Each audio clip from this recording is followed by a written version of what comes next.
Michael, what did you make of Dublin's performance here? I mean, like, actually, first off, if you think they've won their game so far by 13 points, 18 points, and their last game's a dead rubber, it just all feels a little bit anti what we were sold for Super 8s. Totally, yeah. Well, but I mean, they're just so far ahead of that level of team that be meeting at the Super 8s, apart maybe from your Tyrones, maybe your Kerrys if they hit a good day.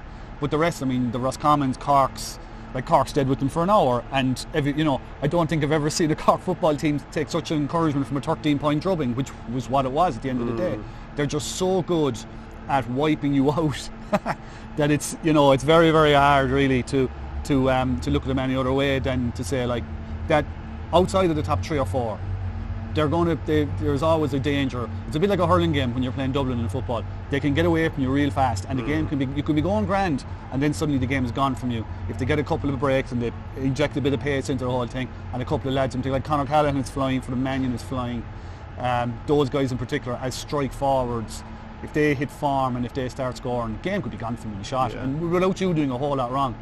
And like, would you have any sort of crumbs of comfort for anyone who's going to meet them from here on out? Like, the Tyrone game is a dead rubber, so I'm not sure if we'll even see the strongest lineups for the both teams. Well, we're not sure whether we will or not, but I would say from a Dublin point of view, I'd say they wouldn't want to lose any momentum now. Like, it's not entirely comparable, but I mean, Galway played Monaghan last year, lost pretty poorly in a dead rubber match below in Salthill, and never really got it back together again.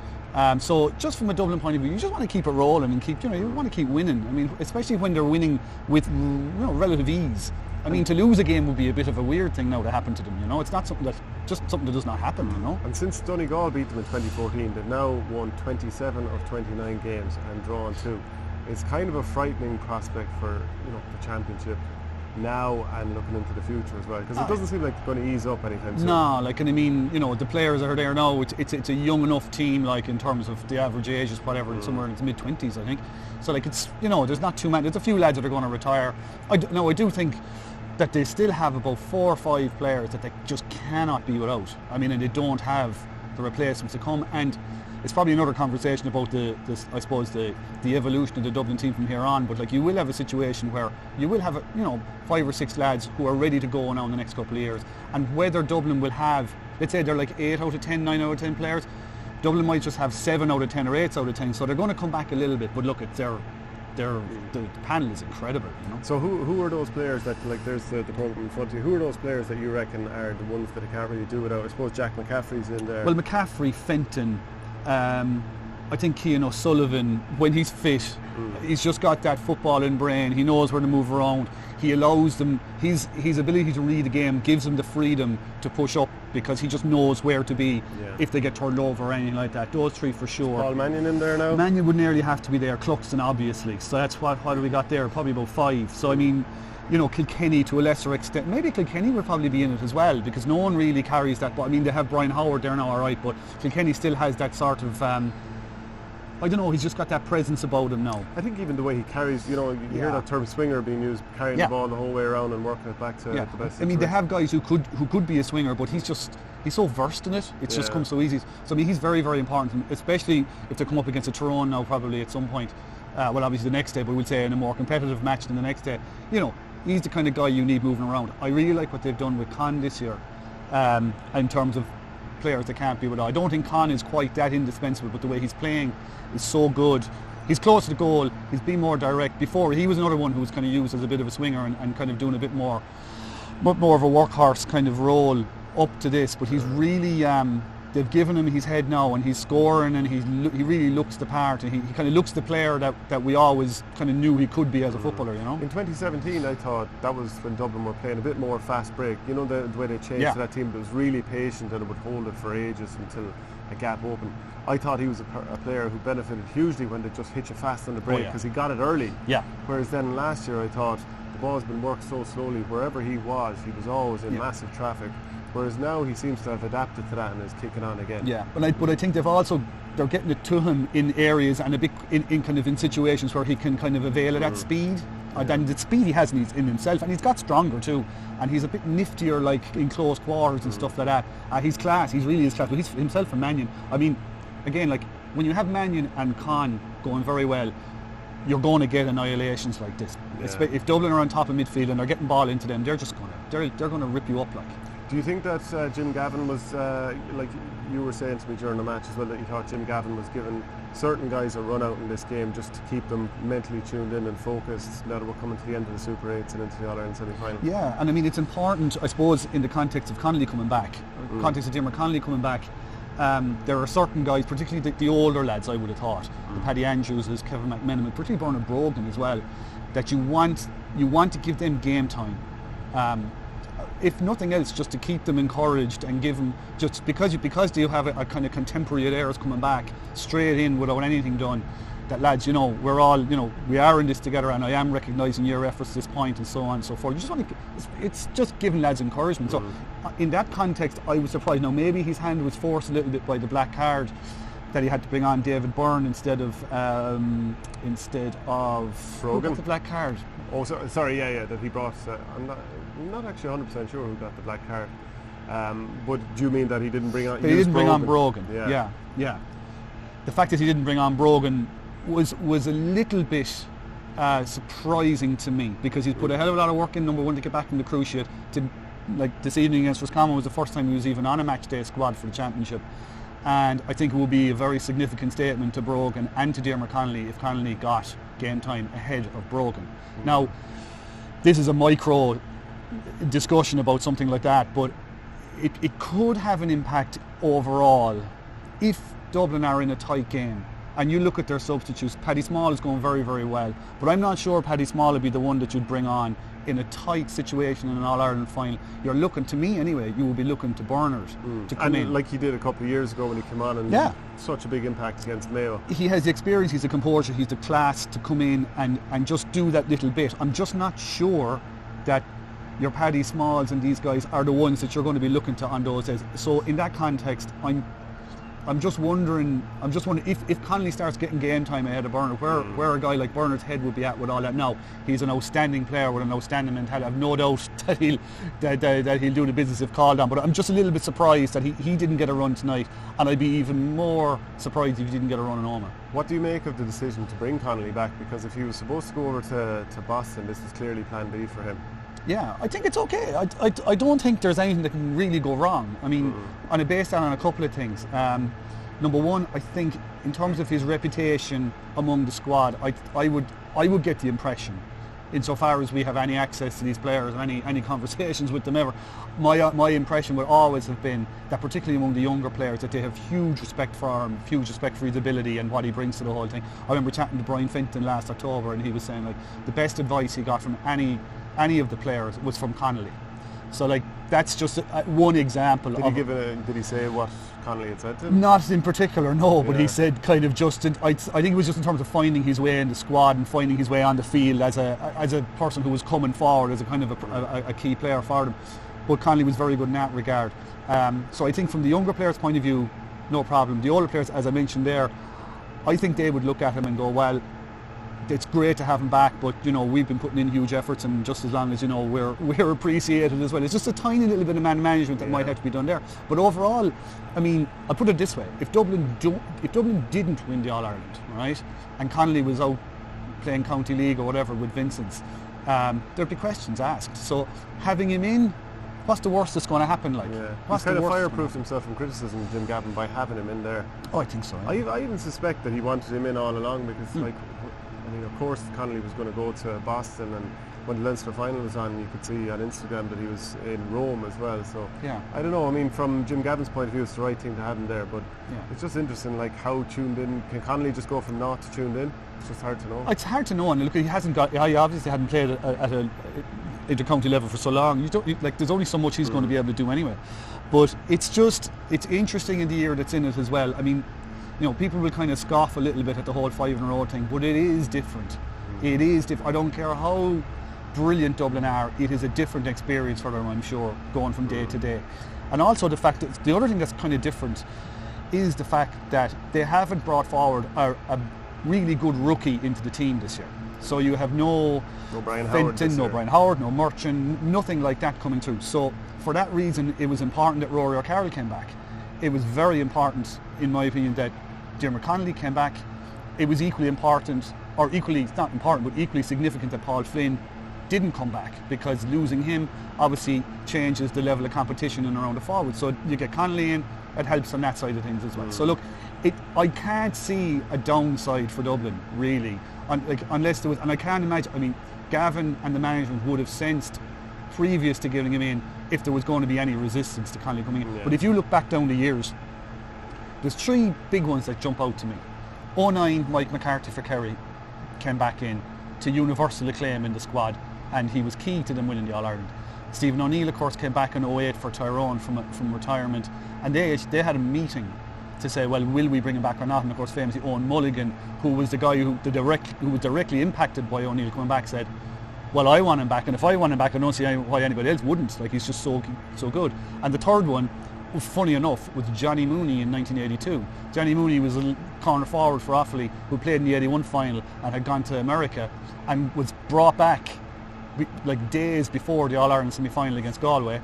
One man of the match was the Irish Independent Sports Star of the Week the following Monday and played in the All-Ireland final. So, like, this stuff, I just don't see any downside for Dublin in terms of bringing. It's just so good. I mean, why wouldn't you have him? Yeah, it's true.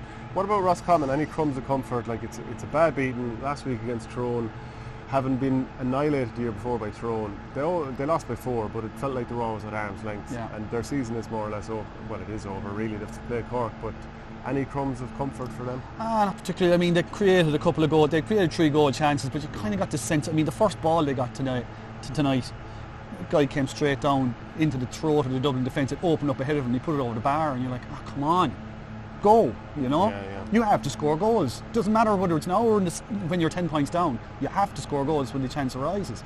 I just thought that Roscommon just really they kicked some nice points when the game was dead, but they were never really at it. You know, they didn't, and I think that would be very frustrating. I was talking to Cathal Craig during the summertime, and one of the points he made was that last year's Super 8 was disappointing. Obviously they were beaten well in the games, but more importantly they didn't really play to the level that they felt they could reach, and I'd be pretty sure that they'd probably feel the same tonight, which is, sure, that's the worst thing of all for any player. Whatever about losing, if you don't play up to the level that you'd hope to get to, that's just, you know, that's very frustrating.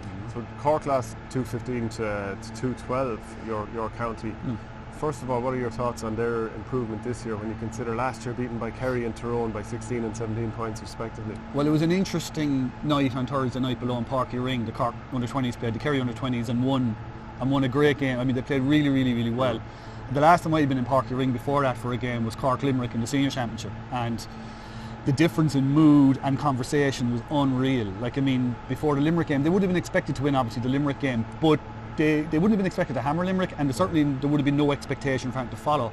The last night, on the Thursday night, people were just so high after beating Kerry. They were talking about, oh, you know, we could beat Tyrone, and you know, you were just kind of listening to this thinking, my God, you know, I mean, they played very, very well for 60 odd minutes against Dublin, the All-Ireland champions, and now they're talking about beating the All-Ireland finalists. I mean, where does this come from in a couple of months, you know? And after pushing Kerry in a Munster final as well. Absolutely, and played very well, and I think that's the thing that's most encouraging, is that they've now played consistently well in Limerick, Kerry, Laois, Dublin and Tyrone. It's 5 games in a row, which consistency, even when Cork were going well, consistency was an issue. But they've played well and they've stuck to a kind of a game plan. And funny enough, it's whether by accident or design, the under-20s actually play a very similar style to the seniors. So there's a kind of a sense of sort of cohesion to the whole thing now, which is good.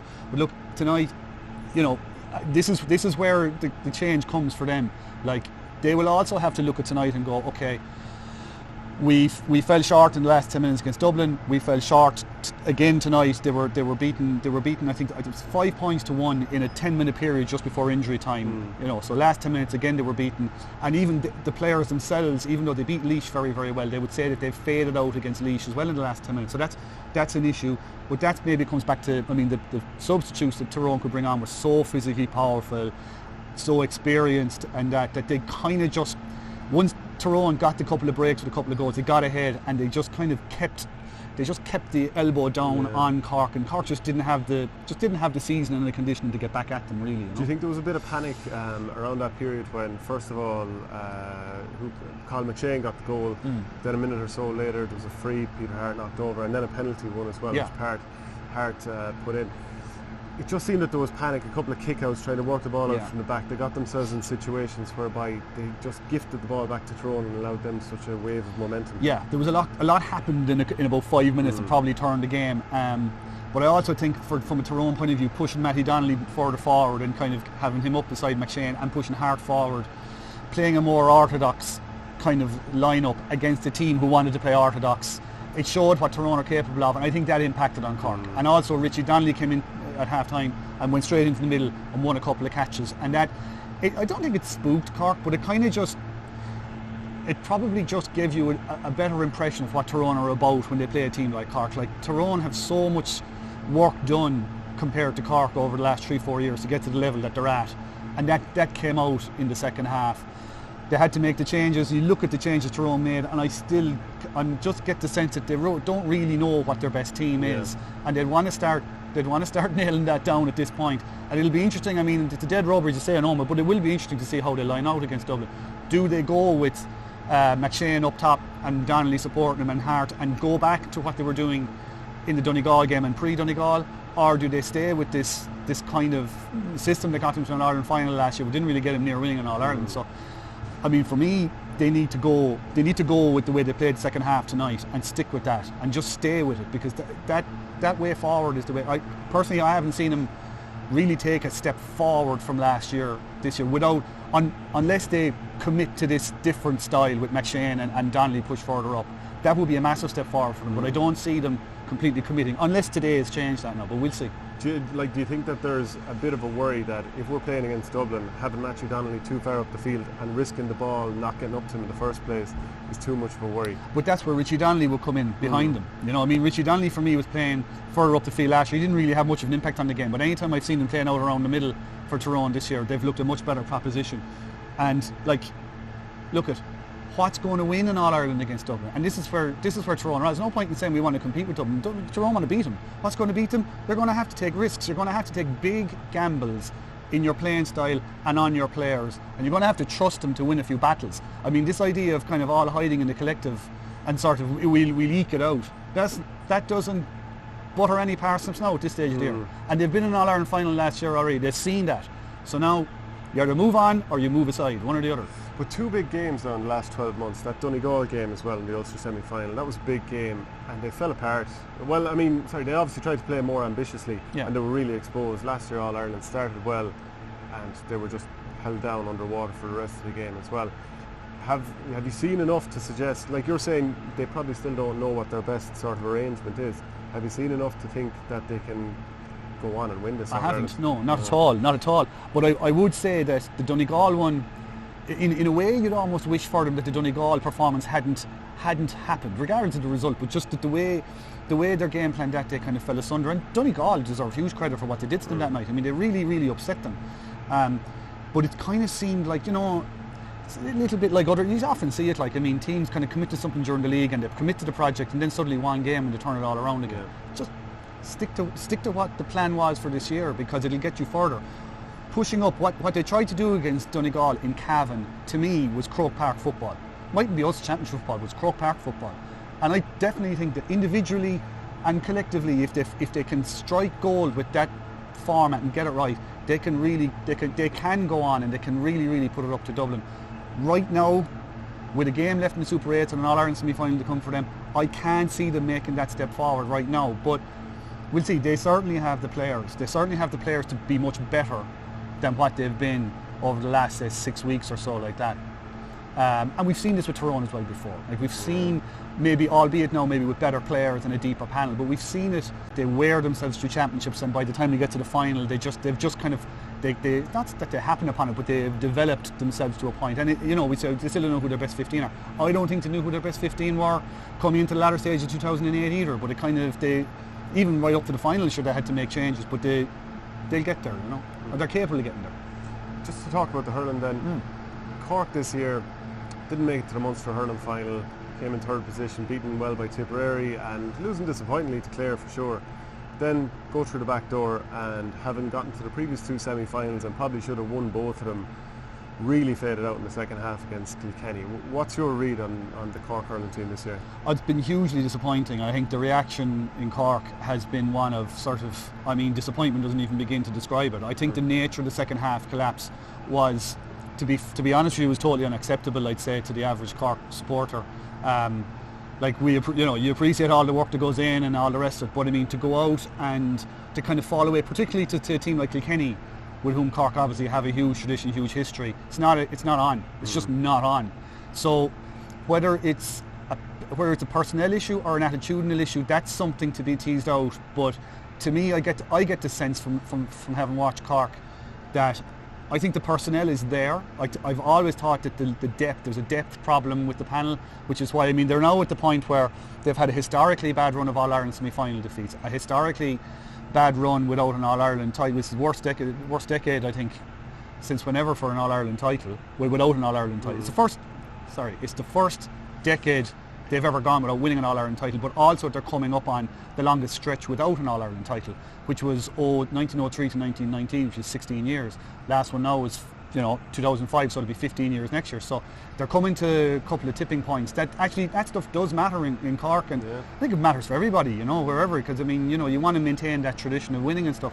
But just what frustrated me as a spectator watching it last Sunday was, again, more than last year, it was just that work rate aspect and the fact that, like, defensively they're conceding huge scores. I mean, even I saw a stat during the week, even against Westmeath, which they won comfortably, they still allowed Westmeath 35 shots, which I think most teams now would say 30 or less would be reasonable. Especially against a team that you're scoring 140 against. Yeah. To allow them 35 shots, that tells you something about sort of what's going on.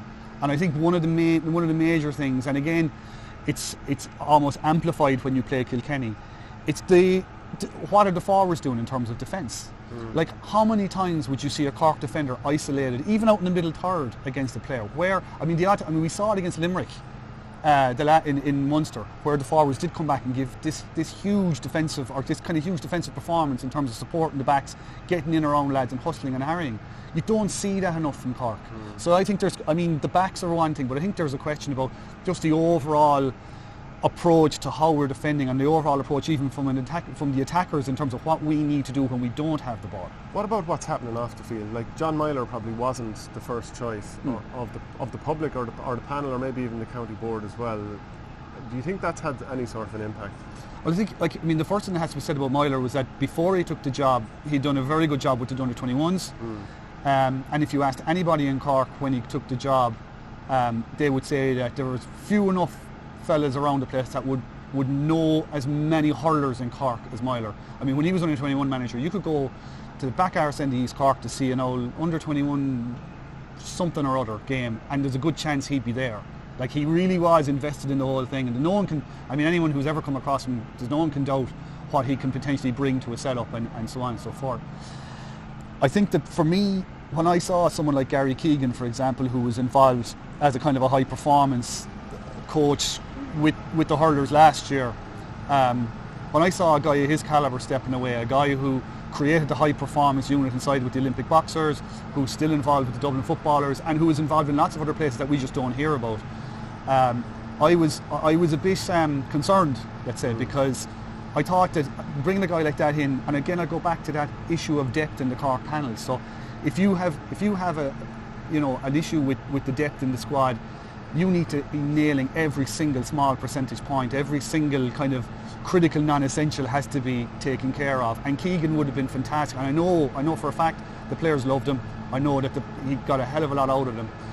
But Cork never really fully replaced him. And I would have liked to have seen a much bigger effort made to keep him on. I think it would have helped the team a huge amount just down through the season. So when you see something like that, you kind of have to start asking, okay, well, what else is not right there? So I think overall, whether Myler stays or not, there has to be a serious look at the backroom team.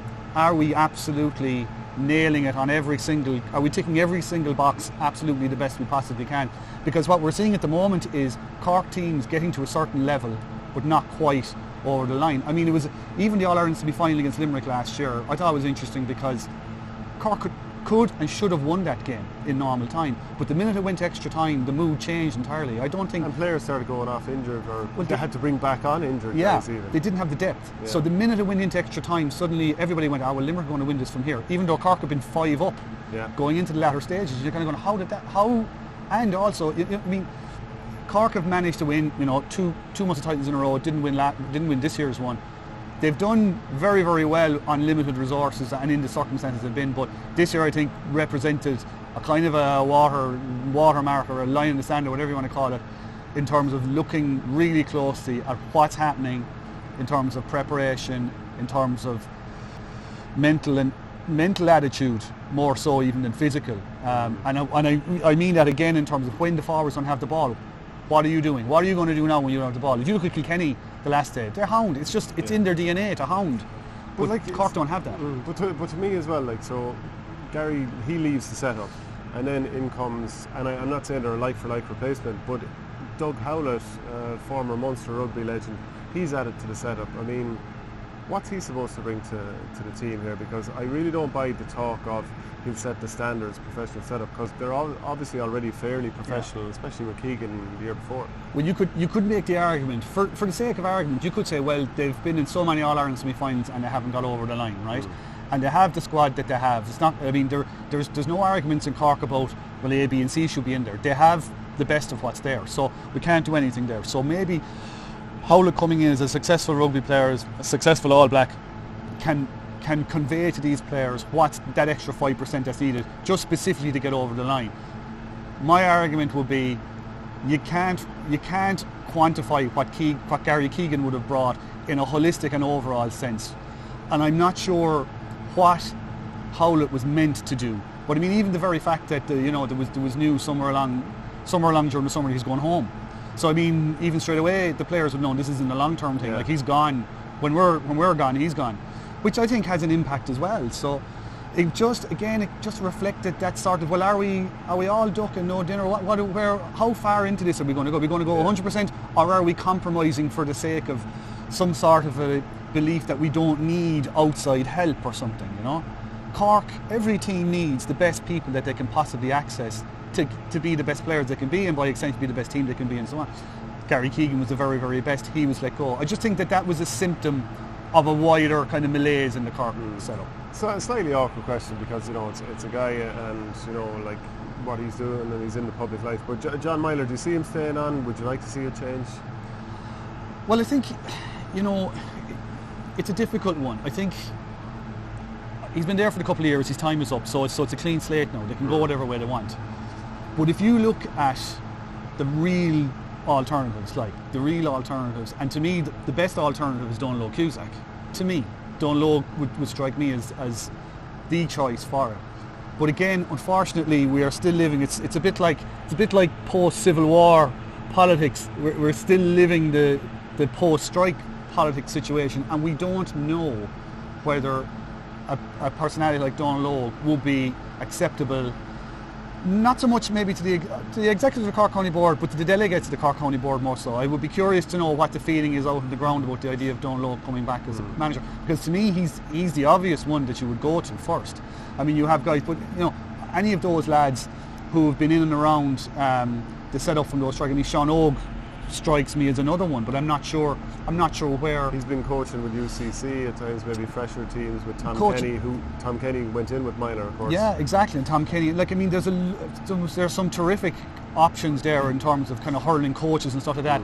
Sean Ogue also had an appearance hurler, senior hurlers, the same year as he had their senior footballers. So I mean, I get the sense there's no shortage of hunger there to take teams on. Yeah. But to me, I think as well, going back to that idea of what do Cork need in terms of what kind of personality are Cork giving off at the moment? I mean, when Cork run out onto the field and when Kilkenny start playing, what do Kilkenny see? Flaky sort of a team. Well, there we go. Soft. And whether that's true or not is irrelevant. It's what other people see, right? So if Kilkenny are seeing that, for some reason they seem to get it up for Limerick. They really seem to go very well against Limerick. But I mean, Tip would have got that sense off them, I'm sure, in the park at the start of the year as well. If that's the personality you're giving off, well, then you need a manager who can come in and change that. And the name that comes to me is Donal Ogue could do that. But why, in terms of so Dougie Howlett comes in and now I mean, at the time I was straight away like, I just don't get this. But it's a big name and people are attracted to the idea of a name. What is it that's more tangible that would say to you, Donal Logue is the guy to bring in next? Because, you know, I know he was involved as a coach with Clare and I'm sure he's done lots of coaching elsewhere, but I don't know what makes him the outstanding candidate, and I might be wrong on that. Well, I mean, he would have done years and years with Clyne, got him to county finals when he was still playing. Of course, he's still playing now. So, I mean, he has all that behind him as well. I think his knowledge of the game, number one. I think his ability to communicate with people is a hell of a lot better than people probably give him credit for, people who may not have come across him down the years. And I think his status as one of those players from that team of the noughties would play very well with the players that are there now. And I think it would obviously depend on the package that he'd bring in. I mean, there's some, as I say, I mean, there's guys that are there, the likes of Pat Ryan to bring in as well, possibly, who would bring a hell of a lot to it. I mean, there's also talk of Kieran Kingston coming back, but not sure what the situation there is with his workload and so on and so forth. So, I mean, there's not a shortage of decent candidates, but I think where Cork are now, they need a particular kind of personality. They need a personality that's going to come in and just going to put that streak back in Cork that's maybe gone missing in the last year or two. You know. Of the teams remaining, Tipperary, Limerick, Wexford and Kilkenny, who do you see as the most likely to win the All-Ireland? I think I know what you're going to say. Yeah, I'm not going to surprise you. Well, I would have had doubts over Limerick from the beginning of the year. I would have been one of those ones who thought, why are you going off so fast? You know, you don't need to. But as the year's gone on, and I put this down as much to the likes of Galway not really getting to the level that they probably wanted, to Cork not getting to the level they wanted to, but the contenders have sort of allowed Limerick to move out to the front, but they have been hurling very, very well, and they seem to be getting better and better and better as the years go on. Kilkenny will be a good old test for them now, and I mean, Kilkenny in All-Ireland semi-final, I mean, Cody will be spitting on the palms and rubbing the hands for a week before this, you know, because I mean, again, it's one of these ones. I mean, when was the last time Kilkenny went into an All-Ireland semi-final against Limerick as underdogs? Like, I mean, it must be the 30s. Like, God, I mean, was a child, I think, at the time. I tell you what, he was playing under 14 hurling for Cork. But like, showed Christy Ring everything he knows. He did. Well, Christy showed him a few things now, but like, you know, so it's kind of set up psychologically for Kilkenny next weekend, but it'll be Limerick look it. I think the Tip Wexford one is going to be a hell of a battle.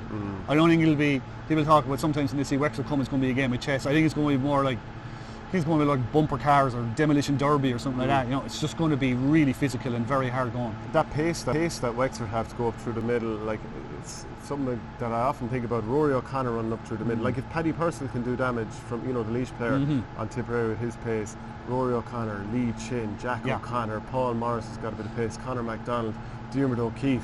Yeah. And, you know, there are one or two others that you could name if you like. Yeah. That will trouble Tipperary because Tipper lacking pace. Well, it's a lack of pace, and it's sort of this, I'm not sure, again, it's a little bit like Tyrone footballers. Like, I mean, I'm not sure whether Tip have actually got to the point where they can say, that's our best team and this is how we want to play. I just don't get the sense that they're quite there yet. And you know what, in a way, that's understandable for Sheedy coming in first year, and he's trying to just figure lads out and trying to get the best out of fellas who had gone back a bit and trying to bring forward young fellas who are sort of maybe just coming on the scene. I'm not sure. But and has he introduced enough new blood as well? Because some of the players that would have been seen around Tipperary, you know, Jake Morris was used, but even Jerome Cahill, I know he's been injured as well.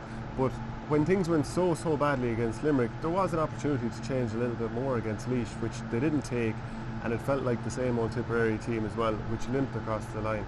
Now, you're not going to expect Tip to play as poorly as they did against Laois or Limerick. Yeah. But still, there was an opportunity to blood a few more players at Croke Park in Championship. Sometimes you see this, the odd time you see this happening, where a new manager will come in with established players there, and he'll sort of, and it's even more pronounced when he's had them before, he'll trust them for year one. Give them every last chance to prove themselves. Every last chance, because you've been there before, lads, you know what it's about, and you're hoping that the bounce that they get from him coming back will bring them up as well. And look, we don't know what's going on in training either. You don't know, maybe the young lads just aren't doing it, maybe they just aren't cutting it. But like, I do get the sense that a big part of what Tip want to do is so heavily predicated on every single Mar playing very, very well.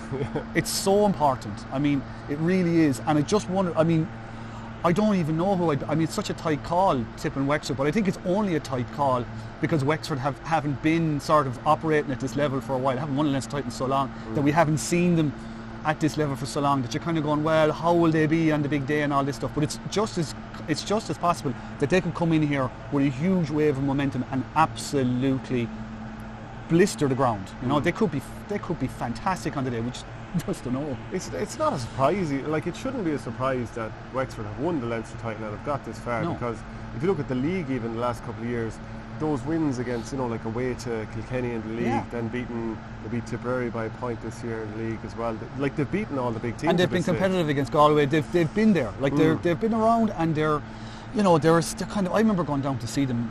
Jesus, it was back in the qualifiers against Clare below in Ennis, and you could see the likes of Diarmuid O'Keefe was kind of starting to find his way at that time, and you could see like that sort of a couple of more years of seasoning, and they'll fill out, and they need a couple of more players, and that they'll be good. And look at Davy Fitz, for whatever opinion people have of the style of hurling, whatever opinion they have about Davy himself. He's found a way to get the best out of him, and look, it was reflected in the amount of lads who made sure that he stayed on this year, and they've repaid him in buckets. And I mean, they've been full value for what they've done so far this year, and I think that is going to be one mighty battle. Like. And if you were to predict the two semi-finals now, I think they're both. I would just about edge Limerick maybe 3 or 4 points, but I think that would be a monstrous game as well. Like, what way would you go with both? I would go Limerick as well, just about. Yeah. I think it is. It's an important game for Limerick.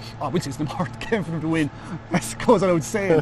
But it's sort of, it's just one of those. It's a different scenario for them now. They're going in against warm favourites against Kilkenny. Now, for these young lads, maybe that's from under 21s, and that's not an unusual thing. But it's an unusual thing for the public, and it's an unusual thing for the scenario of the game. So it'll be interesting to see how they react. But I would expect them to win. Dave Wexford's just such a hard call. And maybe it's the Cork blood in me, or just the muscle memory or something, I don't know, but I just wonder, will Tip just have that little bit extra craft if it's a very, very tight game on the big pitch, in that moment when they can spread it out and they can might just squeeze enough scores. Limerick Tip All Ireland for me, just about. Limerick to win it?